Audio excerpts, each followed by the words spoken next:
Welcome back to today's economic news. I'm John, and today we dive deep into a subject that's as vast and unpredictable as the oceans themselves. The alarming rise of crimes on cruise ships, a reality that is shaking the cruise industry right to its core.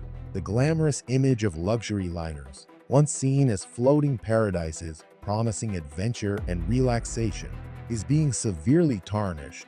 Now, it appears these ships might also be ferrying passengers into harm's way, and we're going to uncover exactly why you should be concerned. Cruise ships are marketed as the pinnacle of carefree leisure, where every desire is catered to. But beneath that glossy brochure image is a hidden danger lurking just below the surface. You, the paying customer, expect safety and security as bare minimums. Yet, you are often unwittingly entering a jurisdictional labyrinth where maritime law reigns supreme, and you have little control or recourse. Think of it. This is an industry that pulls you into the abyss of international waters, where laws can become as foggy as a stormy sea. Before we look at today's situation, we must recall the events that brought us here. Back in 2020, cruise lines promised enhancements in safety. They touted increased onboard security, bigger patrols, and rigorous protocols. However, these measures appear to have done little to tackle the unique challenges posed by maritime law, a system conflicting and as elusive as a mirage. To fully comprehend today's disasters, we return to cases like Amy Bradley in 1998, gone without a trace while aboard a ship. Her disappearance, a grim precursor highlighting the fatal flaws in security provisions on luxury liners. Maritime law, with its shifting jurisdiction depending on the ship's flag and the port, offers offenders a loophole-filled playground, leading to an environment where dangerous behaviors can flourish unchecked. Now let's dive into the evidence. Anna Kepner, an 18-year-old full of potential, was tragically found dead on a cruise ship as recently as November 7, 2023. That doesn't happen on vacation, you might say, but unfortunately, it does, and too frequently.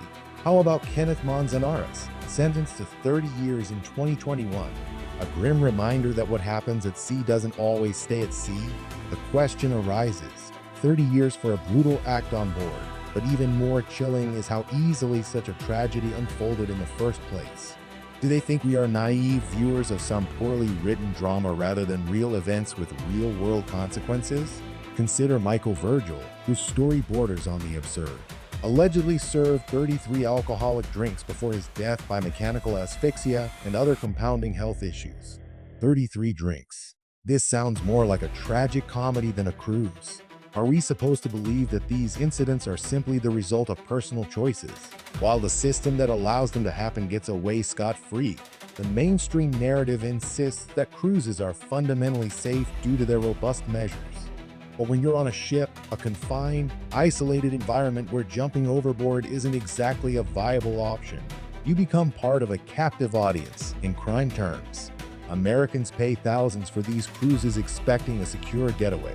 Less secure is their right to justice in the event things go awry.